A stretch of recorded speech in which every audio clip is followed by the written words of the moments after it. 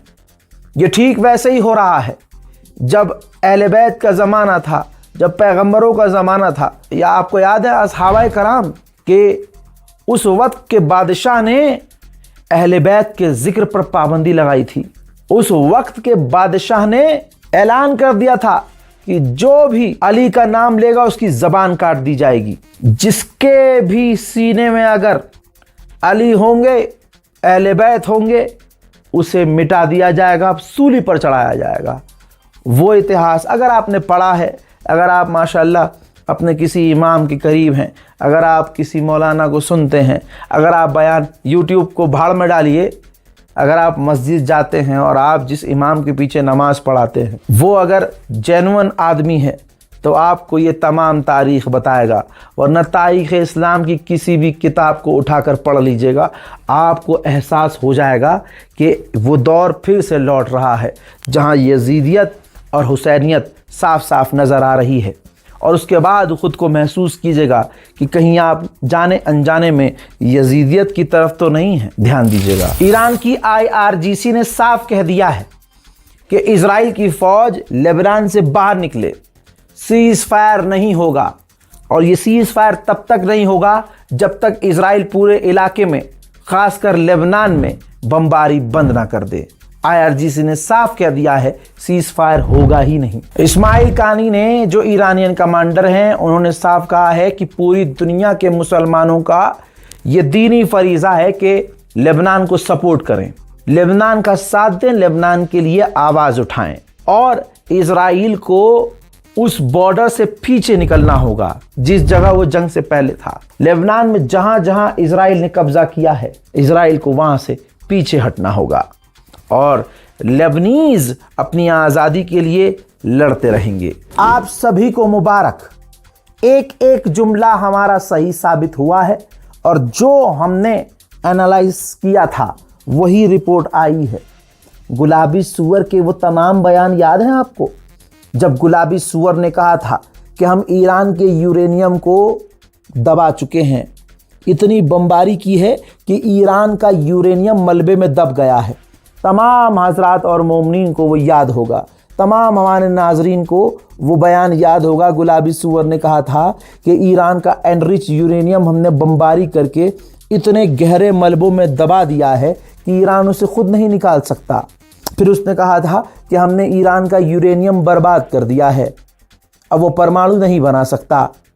अब यही गुलाबी सूअर अपने उसी गंदे मुंह से बयान से पलट गया और कह रहा है कि हम ईरान का यूरेनियम नहीं निकाल सकते।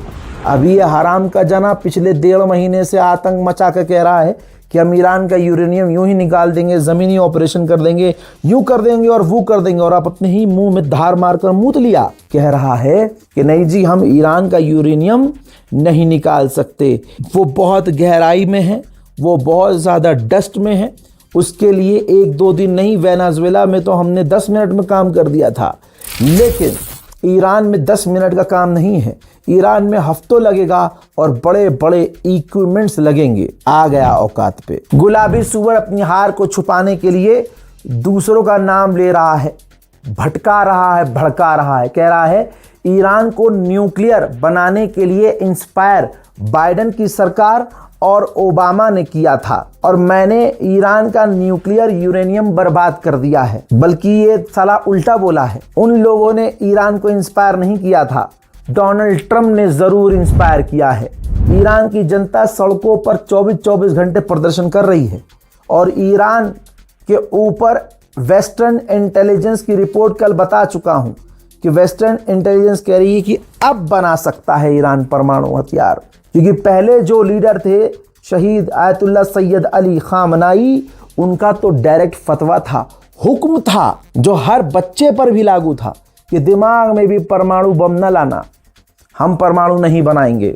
लेकिन अब जो आए हैं जनाबे मुजतबा खामनाई, उनको इंस्पायर किया है डोनाल्ड ट्रंप ने कि वो परमाणु हथियार बनाएं और यूरेनियम का एनरिचमेंट जारी रखें। गुलाबी सूअर अब मुजतबा खामनाई के आगे, ईरान के सुप्रीम लीडर के आगे ठंडा पड़ता हुआ नजर आ रहा है।